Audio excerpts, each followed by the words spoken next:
Hello guys and welcome to Skynomics academy. My name is Sunil Kumar Yadav और आज हम लोग एक मोस्ट इम्पॉर्टेंट टॉपिक जो आईएससी बोर्ड के लिए इम्पॉर्टेंट है, वो भी क्लास 12th के लिए। उस टॉपिक का क्या नाम है? Elasticity of demand. हम लोगों ने डिमांड के बारे में हम लोगों ने पढ़ रखा है, तो आज हम लोग इलास्टिसिटी ऑफ डिमांड के बारे में पढ़ेंगे कि किस तरीके से डिमांड की इलास्टिसिटी को मेज़र करते हैं और उनके क्या क्या तरीके हो सकते हैं जिसकी वजह से इलास्टिसिटी ऑफ डिमांड को हम लोग मेज़र करते हैं। देखो डिमांड क्या होता है, मैं एक बार थोड़ा सा ब्रीफली बता देता हूँ ताकि आप लोगों को एक प्रॉपर तरीके से क्लियरेंस आ जाए। अगर कोई भी पर्टिकुलर चीज़ का कोई पर्टिकुलर पर्सन अगर डिज़ायर करता है, मान लो कि कुछ सोच रहा है, ठीक है, कि भाई मेरे को ये कार लेनी है। अब कार लेनी है, अगर कार लेने के लिए उसके पास वो पर्टिकुलर पैसा है कि वो कार को परचेज कर सके, तब क्या बोल सकते हैं हम लोग? डिमांड का क्रिएशन हो चुका है। तो डिमांड का क्रिएशन एक बार हो जाने के बाद हम लोग ये मेजर करते हैं कि प्राइस के घटने और प्राइस के बढ़ने की वजह से, कितना इलास्टिसिटी आया है, मतलब कितना लचीलापन आया है उसके क्वांटिटी के या फिर उसके डिमांड में। ठीक है, उसके डिमांड में। जैसे मान लो कि कोई पर्टिकुलर एक गुड्स है, अब गुड्स का प्राइस अगर बढ़ गया या गुड का प्राइस अगर घट गया तो उसकी वजह से डिमांड में कितनी कमी आई या कितनी उसका डिमांड बढ़ा, तो उनके डिग्री को हम लोग मेज़र करेंगे और बहुत अच्छे तरीके से पढ़ने की कोशिश करेंगे। तो आई होप सो मैंने थ्योरी ऑफ कंज्यूमर इक्विलिब्रियम भी पढ़ा रखा है, तो वो भी जाकर आप लोग देख सकते हैं। और जो पीडीएफ होगा चैप्टर ख़त्म होने के बाद आपको टेलीग्राम पर मिल जाएगा, जैसा कि आप लोग यहाँ देख पा रहे हैं, और या तो फिर डिस्क्रिप्शन बॉक्स से आप डाउनलोड कर सकते हैं।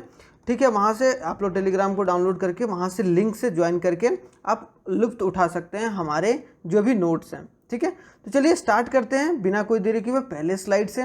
और पहले स्लाइड में आखिरकार क्या बोला गया, थोड़ा सा मैं मार्कर को ठीक कर लूँ। यस, ठीक है। अब देखो क्या बोला गया है। सबसे पहले आता है लॉ ऑफ डिमांड। कभी भी हम लोग पढ़ रहे हैं तो लॉ ऑफ डिमांड जानना जरूरी है कि लॉ ऑफ डिमांड क्या होता है। मैंने पिछले वाले चैप्टर में भी पढ़ाया था।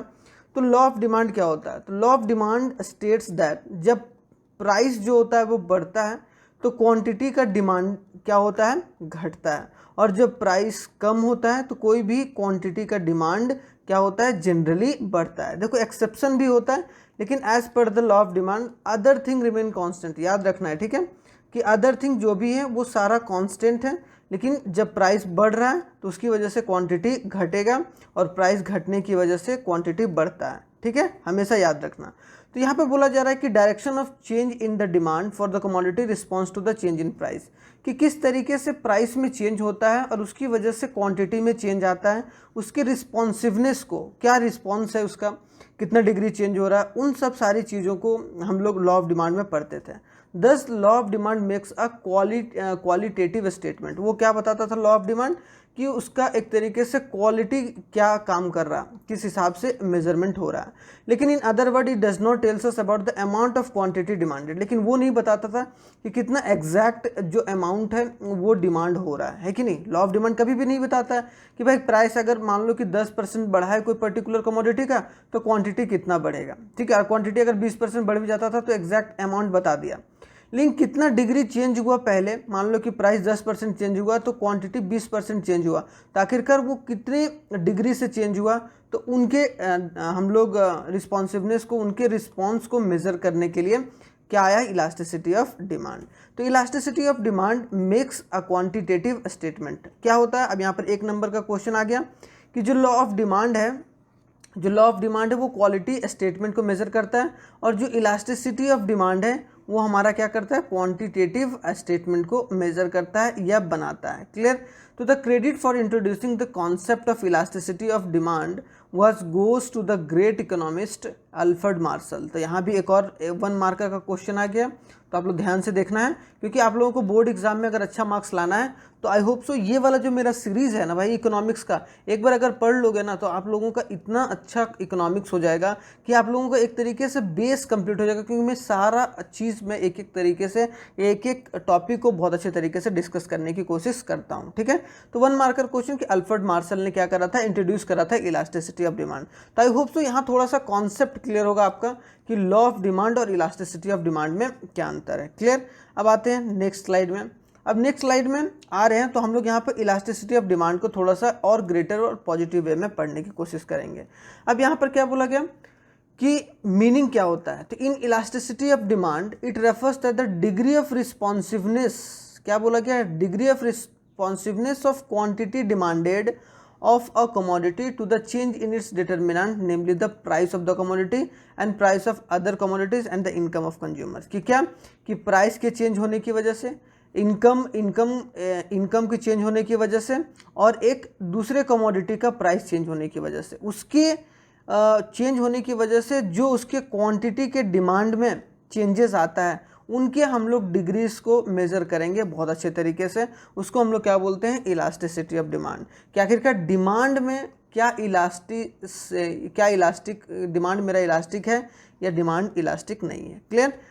तो यहाँ पर क्या कर रहा है, the factor influencing the demand like a price of a goods और a change in a consumer income. देखो जनरली 3 चीज़ को यहाँ पर डिनोट किया गया है इलास्टिसिटी ऑफ डिमांड में, याद रखना है इलास्टिसिटी ऑफ डिमांड में कि कब कब जो होता है वो जनरली क्वांटिटी में चेंजेस आता है, जब प्राइस बढ़ता घटता है, जब किसी पर्टिकुलर पर्सन का इनकम घटता बढ़ता है, या फिर लास्टली क्या है कि प्राइस ऑफ अदर कमोडिटी, कि प्राइस ऑफ जो अदर कमोडिटीज़ है उसमें कोई घटोतरी या बढ़ोतरी होती है। ठीक है, प्राइस ऑफ अदर कमोडिटी, जैसे चाय कॉफ़ी कॉम्प्लीमेंट्री गुड्स वगैरह मैंने पढ़ा रखा है, तो उन सब सारे कॉन्सेप्ट्स को आप लोग एक बार समझिएगा। ठीक है, तो यहाँ पर एक तरीके से हम लोग रिस्पॉन्स चेक करेंगे कितना रिस्पॉन्स बढ़ा है। मतलब कि मान लो कि प्राइस में अगर 10% बढ़ा है, तो भाई अब 10% बढ़ा है तो क्वान्टिटी में कितना चेंज हो रहा है, कि क्वांटिटी में कितना चेंज हो रहा है, तो उनके रिस्पॉन्सिवनेस को मेजर करने की बात की जाती है। अब देखो जनरली जो होता है वो there is 3 types of elasticity of demand. कितना, 3 तरीके का। एक होता है प्राइस इलास्टिसिटी ऑफ डिमांड, एक होता है क्रॉस इलास्टिसिटी ऑफ डिमांड, और एक इनकम इलास्टिसिटी ऑफ डिमांड। जो प्राइस इलास्टिसिटी होगा वो प्राइस के हिसाब से कितना डिमांड में चेंज हो रहा है। ठीक है, जैसा कि अभी हम लोगों ने पढ़ा। क्रॉस इलास्टिसिटी कि दूसरे कमोडिटी का जो अदर कमोडिटी है उसमें क्या चेंजेस हो रहा है, उसके प्राइस में क्या चेंजेस हो रहा है, उसकी वजह से दूसरे कमोडिटी में क्या चेंजेस हो रहा है या नहीं हो रहा है। और लास्टली क्या है, इनकम इलास्टिसिटी, मतलब इनकम की वजह से क्या डिमांड में कमी और बढ़ोतरी हो रही है। ठीक है, तो मतलब इनकम की वजह से क्या ज़्यादा और कम हो रहा है। तो हम लोग ये 3 चीज़ें बहुत आसानी से पढ़ेंगे और अच्छे तरीके से। इसमें जो मोस्ट इंपॉर्टेंट है आपका वो प्राइस इलास्टिसिटी ऑफ डिमांड है। कौन सा इंपॉर्टेंट है, प्राइस इलास्टिसिटी ऑफ डिमांड। तो आप लोग इसको अच्छे तरीके से पढ़िएगा, और अभी हम लोग बहुत अच्छे तरीके से आगे पढ़ेंगे फिर। ठीक है, तो इलास्टिसिटी ऑफ, इसमें जो न्यूमेरिकल्स आएगा वो सिर्फ आपको परसेंटेज मेथड के हिसाब से आएगा, वो भी मैं आगे बताऊंगा। क्लियर। तो चलिए आगे नेक्स्ट स्लाइड में देखते हैं। अब प्राइस इलास्टिसिटी ऑफ डिमांड का जो मेजर पार्ट है वो हम लोग पढ़ने जा रहे हैं। थोड़ा सा फॉर्मूला कि भाई किस तरीके से कौन सा फॉर्मूला यूज़ होता है, और जिसकी वजह से पूरा जो वीडियो है वो हम लोग आज एक तरीके से मेन टॉपिक में से एक है। तो प्राइस इलास्टिसिटी ऑफ डिमांड में define as the degree of responsiveness of a quantity demanded, कि क्वांटिटी डिमांडेड का रिस्पॉन्स हम लोग चेक करेंगे of a commodity in response to the change in price, कि उसके प्राइस की चेंज होने की वजह से उसके क्वांटिटी में कितना चेंज हुआ है। तो उनके रिस्पॉन्सिवनेस को चेक करने के लिए हम लोग क्या करते हैं, प्राइस इलास्टिसिटी ऑफ डिमांड को मतलब उसका इस्तेमाल करते हैं। क्लियर। मोर प्रिसाइजली अगर बोला जाए, price elasticity refers to the ratio of percentage change in the quantity demanded. तो मतलब क्या, इसका जनरल सा जो फॉर्मूला होता है वो क्या होता है कि भाई इलास्टिसिटी ऑफ प्राइस का जो फॉर्मूला होता है, या इलास्टिसिटी ऑफ डिमांड को जैसे हम लोग इलास्टिसिटी ऑफ डिमांड ऐसे भी लिख सकते हैं, ईडी, उसमें क्या होता है, जो भी परसेंटेज चेंज इन क्वांटिटी या percentage change in quantity demanded, percentage change in quantity demanded by percentage change in price. ठीक है, बस ये याद रखना है, परसेंटेज चेंज इन प्राइस। तो इन दोनों में जो भी चेंजेस होगा उसको हम लोग क्या बोलेंगे, ये वाले फॉर्मूले कहाँ का है, किसका है भाई, इलास्टिसिटी ऑफ प्राइस या फिर इलास्टिसिटी ऑफ डिमांड का। क्लियर। तो यहाँ ईपी जो शो किया वो इलास्टिसिटी ऑफ डिमांड को शो किया है, तो हम लोग इलास्टिसिटी ऑफ डिमांड भी लिख लो या फिर इलास्टिसिटी ऑफ प्राइस भी लिख लो, इसमें कोई दिक्कत वाली बात है नहीं। अब यहाँ पर आया कि भाई चेंज इन जो क्वांटिटी है वो कैसे निकालेंगे। ठीक है, परसेंटेज चेंज इन क्वांटिटी। तो यहाँ पर एक ज़रूरी चीज़ है यहाँ पर कि चेंज इन क्वांटिटी, कि जितना क्वांटिटी में चेंज होगा। अभी मैं एक न्यूमेरिकल बताऊंगा लास्ट में ताकि आप लोगों का वो कॉन्सेप्ट क्लियर हो जाए, लेकिन अभी के लिए आप लोग ये जान लीजिए कि ये इसका फॉर्मूला होता है। ठीक है, परसेंटेज चेंज इन क्वांटिटी कैसे निकालते हैं कि जितना चेंज होगा क्वांटिटी में वो, और बाई जो पहले जो ओरिजिनल क्वांटिटी है इंटू 100 करेंगे तो वो परसेंटेज किसका निकलेगा, मेरा परसेंटेज चेंज इन क्वांटिटी। और दूसरा जो होता है वो परसेंटेज चेंज इन प्राइस कैसे निकलेगा भाई? परसेंटेज चेंज इन प्राइस वो सिंपल सा है कि डेल्टा पी मतलब जितना प्राइस में चेंज हुआ, जितना ओरिजिनल प्राइस है, अगर उसको इंटू 100 कर देंगे तो हमारा क्या निकल जाएगा?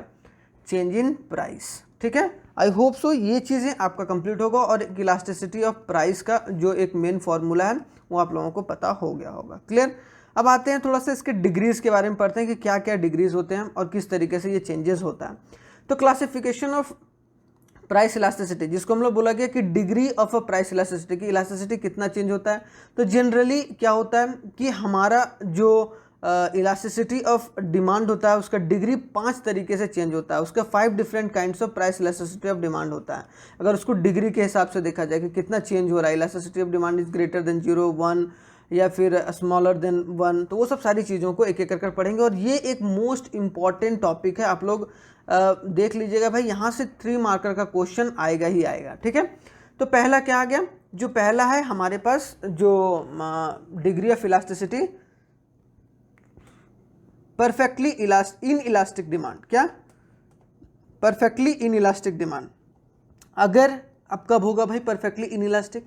When a quantity demanded of the commodity does not respond to the change in its price. देखो यहाँ सिंपल सा बात बोला है कि जब क्वांटिटी जो है वो उसमें नो चेंज हो रहा है। क्या हो रहा है? क्वांटिटी में नहीं चेंज हो रहा है, लेकिन प्राइस में क्या हो रहा है? प्राइस में चेंज हो रहा है। मतलब क्या हुआ कि प्राइस इंक्रीज कर रहा है या डिक्रीज कर रहा है, लेकिन जो हमारा क्वांटिटी है उसमें चेंजेस नहीं आ रहा है। मतलब वो क्या? क्वांटिटी ऑफ सप्लाई क्या हो रहा है? हमारा 0 हो रहा है। क्लियर? तो मतलब क्वांटिटी का जो डिमांड हो रहा है वो हमारा 0 हो रहा है, ऐसे करके बोलेंगे। ठीक है, तो इसका मतलब क्या है कि जब अगर मान लो कि प्राइस 5 रुपया है कोई पर्टिकुलर कमोडिटी का, और वो प्राइस अगर मान लो कि 10 रुपया हो गया, तो as per the law of demand में हम लोगों ने क्या पढ़ा? लॉ ऑफ डिमांड में हम लोगों ने ये पढ़ा कि जब प्राइस बढ़ता है तो क्वांटिटी घटता है। क्लियर? तो यहाँ पर क्वांटिटी घटना बढ़ना चाहिए, लेकिन क्वांटिटी पहले भी मान लो कि 10 था और अभी भी क्वांटिटी 10 है। मतलब बाद में ये P1 हो गया, ये Q1 हो गया, तो मतलब क्या? अभी भी सेम है। इसका मतलब क्या? क्वांटिटी में चेंज नहीं हुआ है। और अगर क्वांटिटी में चेंज नहीं हो रहा है तब हम लोग उसको क्या बोलेंगे?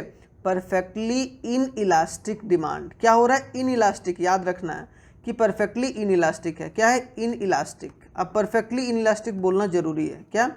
Perfectly inelastic demand. Clear? और इसको डिनोट कैसे करते हैं हम लोग भाई? ईपी या फिर ईडी इज इक्वल टू 0। ठीक है, ईपी लिख लो, कोई दिक्कत नहीं है। ईपी इज इक्वल टू 0 जब इलास्टिसिटी ऑफ प्राइस मतलब जो क्वांटिटी डिमांड हो रहा है वो 0 हो रहा है। देखो यहाँ पर क्वांटिटी ये सेम है, लेकिन जो हमारा प्राइस है देखो P2 से P1 हो गया या P3 हो गया, मतलब कम हो गया, ज़्यादा हो गया, कोई दिक्कत नहीं। लेकिन मेरा क्वांटिटी जो है वो 0 है, क्वांटिटी 0 हो रहा है। लेकिन ये क्या हो रहा है? प्राइस जो हो रहा है वो चेंज हो रहा है। तो प्राइस चेंज हो रहा है लेकिन क्वांटिटी अगर 0 है तो हम लोग उसको क्या बोलेंगे? Perfectly inelastic demand. आई होप सो पहला इलास्टिसिटी आप लोगों को पता चल गया होगा। अब आते हैं दूसरा, परफेक्टली इलास्टिक। अब परफेक्टली इन इलास्टिक क्या था? परफेक्टली इन इलास्टिक था हमारा, परफेक्टली इन इलास्टिक था, इन इलास्टिक जो था हमारा वो क्या था? EP is equal to 0। Clear? वहाँ पर क्या होता था कि क्वांटिटी जो था वो चेंज नहीं हो रहा है। यहाँ पर क्या हो रहा है कि प्राइस चेंज नहीं हो रहा है। अगर प्राइस में नो चेंज, अगर प्राइस में बिल्कुल कोई चेंज नहीं हो रहा है और जो क्वांटिटी में हो रहा है वो क्वांटिटी में चेंज हो रहा है, मतलब क्या? प्राइस जो का तो है, मतलब मान लो कोई पर्टिकुलर प्राइस पहले 10 रुपया था, अभी P1 अभी भी 10 रुपया है, लेकिन जो क्वांटिटी डिमांडेड है वो देखो बढ़ रहा है, घट रहा है। यहाँ से यहाँ आ गया क्वांटिटी, यहाँ से यहाँ आ गया क्वांटिटी, मतलब Q से Q1 आ गया या फिर Q2 चला गया। ठीक है, Q0 से। तो यहाँ पर क्या हो गया? क्वांटिटी जो है, क्वांटिटी यहाँ पर 20 क्वांटिटी खरीदा जा रहा था, अब क्या है? अब डिमांडेड हो रहा था, अब यहाँ पर 30 क्वांटिटी हो रहा है। या फिर मान लो कि यहाँ पर प्राइस अभी भी क्या है? P1 हो गया, यहाँ पे P2। अगर मान लो कि यहाँ पर प्राइस P0 है, अब 10 है यहाँ पर, उसके बावजूद भी ये 10 क्वांटिटी खरीदा जा रहा है। इसका मतलब क्या है कि क्वांटिटी चेंज हो रहा है लेकिन प्राइस हमारा क्या है? कांस्टेंट है, प्राइस नहीं बढ़ रहा है। तब क्या होगा? Elasticity of price infinity. मतलब इलास्टिसिटी ऑफ जो प्राइस है या डिमांड है वो इन्फिनिटी कब होगा? जब क्वांटिटी चेंज होगा लेकिन प्राइस कांस्टेंट रहेगा, है कि नहीं, मतलब प्राइस कांस्टेंट है। I hope so clear. In this case a very small fall in the price of the commodity causes the demand to increase to the infinity, कि मतलब थोड़ा बहुत चेंज हो रहा है, वो मतलब मिनिमम लेवल पर है, लेकिन इसकी जो क्वांटिटी है वो बढ़ते चली जा रही है, तो हम लोग उसको क्या बोलेंगे, परफेक्टली इलास्टिक। और ये हमारा क्या है, ये डेफिनेशन है, वो आप लोग देख लीजिएगा। तो ये दूसरा समझ में आ गया। अब आते हैं तीसरा। तीसरे में क्या बोला गया, यूनिटरी। अगर इलास्टिसिटी ऑफ डिमांड अगर 1 के बराबर है, मतलब क्या कि अगर मान लो कि एक सिंपल सी बात मैं बता रहा हूँ कि अगर प्राइस में 10% का चेंज हो रहा है, ठीक है, अब तो क्वांटिटी में भी क्या हो रहा है कि 10% का चेंज हो रहा है, मतलब क्या है, दोनों सेम है ना, दोनों सेम चेंज हो रहा है, मतलब इसमें भी सेम क्वांटिटी चेंज हो रहा है और इसमें भी सेम प्राइस चेंज हो रहा है, मतलब प्राइस और क्वांटिटी का परसेंटेज चेंज सेम हो रहा है। मतलब देखो यहाँ पर इन दोनों के बीच में जो गैप है, प्राइस इतना ही बढ़ा और उतना ही मेरा क्वांटिटी भी बढ़ा, मतलब सेम है, तो ये रेक्टेंगुलर हाइपरबोला बनाएगा, ठीक है, रेक्टेंगुलर हाइपरबोला। हम लोग इसको बोलेंगे क्या, रेक्टेंगुलर हाइपरबोला डिमांड कर्व बनाएगा। और ईडी इज इक्वल टू 1, मतलब क्या हो रहा है, प्राइस में सेम चेंज हो रहा है, प्राइस एंड जो क्वांटिटी है उसमें क्या हो रहा है, सेम चेंज हो रहा है। अगर दोनों में सेम चेंज हो रहा है, दोनों में, एक में क्या होता था कि क्वांटिटी कांस्टेंट था, एक में प्राइस कांस्टेंट था जो परफेक्टली इलास्टिक था, और यूनिटरी में क्या, दोनों जो चेंज हो रहा है वो सेम, मतलब when the given percentage change in the price causes the equivalent percentage change in the demand, कि जितना परसेंट जो है वो प्राइस में चेंज हो रहा है उतना ही परसेंटेज जो है वो क्वांटिटी में अगर चेंज हो रहा है। तो देखो इलास्टिसिटी ऑफ जो डिमांड हम लोगों ने पढ़ा था वो क्या होगा, परसेंटेज चेंज इन क्वांटिटी 10% हो गया और परसेंटेज चेंज इन जो प्राइस है वो भी 10% हो गया, दोनों को काट देते हैं तो हमारा क्या हो जाएगा 1। तो इलास्टिसिटी ऑफ प्राइस क्या हो जाता है 1, या इलास्टिसिटी ऑफ डिमांड हमारा 1 हो जाता है। तो आई होप सो क्लियर कि अगर जितना क्वांटिटी बढ़ा है परसेंटेज में उतना ही अगर हमारा, और ये बहुत रेयर होता है, याद रखना कि सेम इसी तरीके से कभी चेंज नहीं होता है, मतलब सेम नहीं बढ़ता, तो ये it is rare, it is very rare in nature, और इसमें रेक्टेंगुलर हाइपरबोला बनाता है, तो ये बात आप लोग याद रखिएगा, ठीक है। तो आई होप सो तीसरा भी क्लियर होगा। अब चौथा जो आता है वो देखिए, अब यहाँ क्या हो गया, परफेक्टली हट गया, अब सिर्फ क्या बचा, इलास्टिक डिमांड। इलास्टिक कब होता है, इलास्टिक मतलब कि क्वांटिटी में ज़्यादा चेंज हो रहा है। अब यहाँ याद रखना है, ठीक है, कि क्वांटिटी में ज़्यादा चेंज हो रहा है, देखो हिंदी में मैं लिख दे रहा हूँ, लेकिन जो प्राइस में है वो कम चेंज हो रहा है। जैसे मान लो कि अगर यहाँ एग्जांपल दिया गया है, यहाँ से रीड कर सकते हैं, लेकिन मैं यहाँ पर थ्योरेटिकल दे देता हूँ। अगर मान लो कि कोई पर्टिकुलर प्रोडक्ट है, उसका अगर प्राइस जो है वो प्राइस मान लो कि 10% चेंज हो रहा है, ठीक है, लेकिन जो क्वांटिटी डिमांडेड है वो क्वांटिटी डिमांडेड हमारा 20% बढ़ गया, है कि नहीं, मतलब प्राइस में बहुत कम चेंज किए, लेकिन जो मेरा क्वांटिटी था वो ज़्यादा चेंज हो गया, मतलब उसमें परसेंटेज, मतलब लोग ज़्यादा खरीदने लगे, भाई प्राइस कम ही चेंज किए उसके बावजूद भी, तो हमारा वो कौन सा सिचुएशन हो जाएगा, elasticity of demand is greater than 1। क्या होगा, elasticity of demand is greater than 1। और जब elasticity of demand is greater than 1 होगा तो हमारा क्या होगा, इलास्टिक डिमांड। यहाँ पर देखो डिस्टेंस जो है चेंज होने का वो बहुत कम है, और यहाँ पर क्वांटिटी में, मतलब क्वांटिटी का जो चेंज हो रहा है वो ज़्यादा हो रहा है कि नहीं, वो लार्जर वे में हो रहा है। और अगर क्वांटिटी लार्जर होगा और जो प्राइस होगा वो स्मॉलर लेवल पर होगा, तो हम लोग उसको क्या बोलेंगे, इलास्टिक डिमांड। क्लियर, इसको इलास्टिक डिमांड याद रखना है। Elastic demand here is greater than the unity, और ये क्या होगा, ग्रेटर देन द यूनिटी, और ये रिलेटिवली इलास्टिक होगा। तो यहाँ पर याद रखना है कि जो भी इलास्टिक डिमांड जो ग्रेटर देन यूनिटी कब होगा, जब प्राइस में 10% ही चेंज हो रहा है ना, लेकिन क्वांटिटी में 20% चेंज हो रहा है। तो आई होप सो इलास्टिक डिमांड आपका क्लियर होगा। अब एक लास्ट जो आता है वो हमारा क्या आता है, inelastic demand. Inelastic demand just उल्टा होगा इलास्टिक का। वहाँ पर क्या होता था, वहाँ पर हम लोगों ने देखा कि एक पर्टिकुलर कमोडिटी होता था, तो यहाँ पर क्या होगा कि इसका प्राइस मान लो कि 20% का चेंज हुआ, ठीक है, लेकिन जो क्वांटिटी में चेंज हुआ, प्राइस 20% से बढ़ा है लेकिन क्वांटिटी में 10% का चेंज हो गया। मतलब देखो यहाँ जो क्वांटिटी का जो गैप है वो कम है कि नहीं, ये स्मॉलर है, ये स्मॉलर है, और जो यहाँ प्राइस का गैप है वो लार्जर है, मतलब जो प्राइस चेंज होगा वो लार्जर होगा, प्राइस ज़्यादा चेंज होगा क्वांटिटी के मुकाबले परसेंटेज के हिसाब से, तो हम लोग उसको क्या बोलेंगे, elasticity of demand is less than 1। तो इसको ऐसे डिनोट करेंगे, ठीक है, किसको, इलास्टिक डिमांड को, elastic demand is smaller than 1, ठीक है, याद रखना है, ठीक है। अब यहाँ पर demand is inelastic where the percentage change in quantity demanded, कि जो percentage change in quantity demand हो रहा है वो लेस हो रहा है then its percentage change in price, कि प्राइस से कम प्राइस से कम चेंज हो रहा है क्वांटिटी में, हो ही रहा है। देखो यहाँ पर कि 10% क्वांटिटी चेंज हुआ लेकिन प्राइस में कितना चेंज हुआ 20%, तो यहाँ पर ज़्यादा हो रहा है क्या प्राइस लार्जर चेंज हो रहा है, तो हम लोग उसको क्या बोलेंगे कि in elastic demand. Clear, I hope सो सारी बातें आपकी क्लियर होंगी। अब मैं यहाँ छोटा सा मैं एक बात बोलता हूँ कि यहाँ पर डिग्री हम लोगों ने पढ़ा कि पाँचों डिग्री पढ़ा कि degree of elasticity of demand, degree of elasticity of demand, क्या पढ़ा, degree of elasticity of demand. ठीक है, अब degree of elasticity of demand, अब हम लोग यहाँ पर ऐसे करके यहाँ पांचों पढ़ लेंगे, फिर एक न्यूमेरिकल इधर डिस्कस करेंगे छोटा सा। ठीक है, वहाँ पर हम लोगों ने पढ़ा कि परफेक्टली इन इलास्टिक डिमांड, कि परफेक्टली इन इलास्टिक कब होता है, परफेक्टली पहला में ये पढ़े थे, दूसरा में हम लोग पढ़े थे कि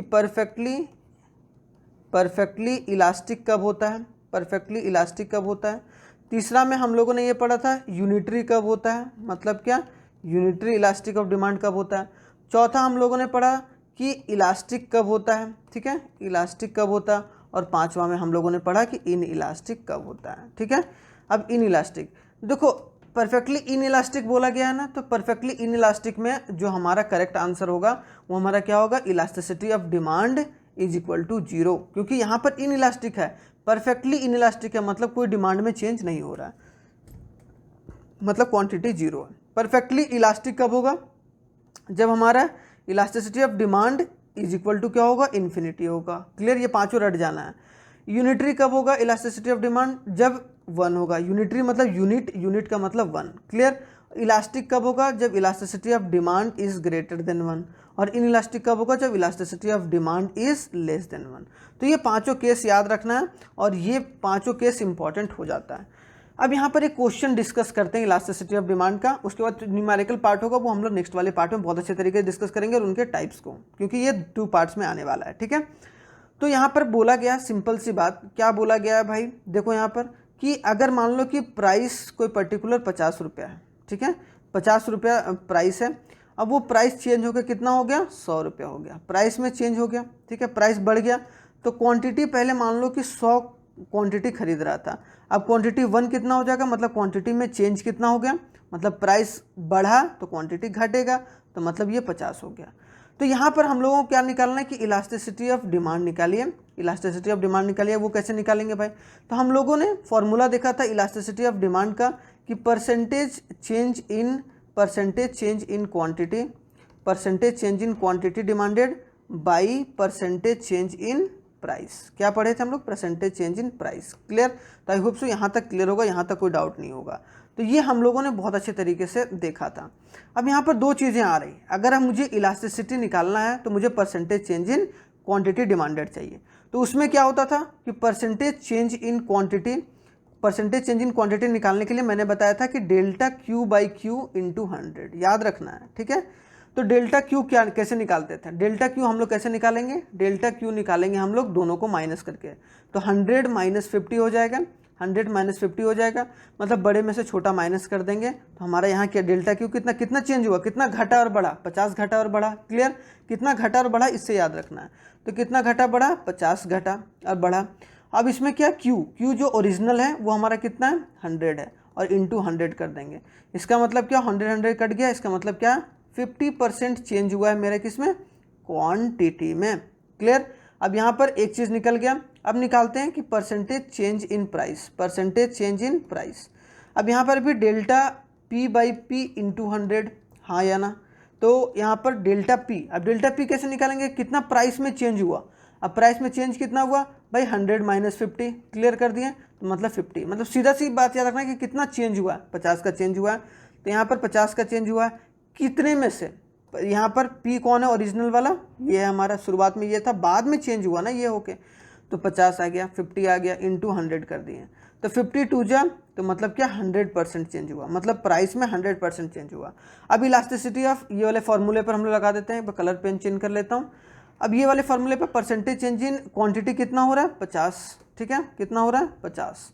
अब 50 यहाँ परसेंटेज लगा दिए, और नीचे क्या परसेंटेज चेंज इन प्राइस कितना है 100%।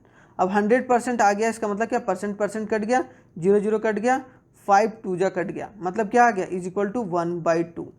अब 1/2 को और 1/2 इसको हम लोग क्या लिख सकते हैं 0.5। तो इलास्टिसिटी ऑफ डिमांड इज 0.5। मतलब क्या है कि ये ग्रेटर देन 1 है कि लेस देन 1 है, लेस देन 1 है ना, लेस देन 1 है। याद रखना है कि ये elasticity of demand is less than 1। अब यहाँ पर क्यों हो रहा है, क्योंकि इलास्टिसिटी ऑफ डिमांड मेरा 0.5 है, मतलब 1 से कम है, तो मतलब किसके अंदर फॉल करेगा वो इन इलास्टिक। मतलब ये वाला जो होगा, ये वाले पर्टिकुलर प्रोडक्ट का वो क्या होगा in elastic demand, in elastic demand हम लोग इसको बोलेंगे। तो आई होप सो ये वाला कॉन्सेप्ट आपका थोड़ा सा क्लियर होगा, और डिटेल में मैं नेक्स्ट वाले वीडियो में बताऊंगा। तब तक मैं इसीलिए बताया ताकि आप लोगों को एक रूपरेखा पता चल जाए, ठीक है। तो थैंक्स फॉर वॉचिंग। और ये एक इंपॉर्टेंट वीडियो था, क्योंकि जो लगभग क्वेश्चन पूछा जाएगा वो आपके इस वीडियो से पूछा जाएगा।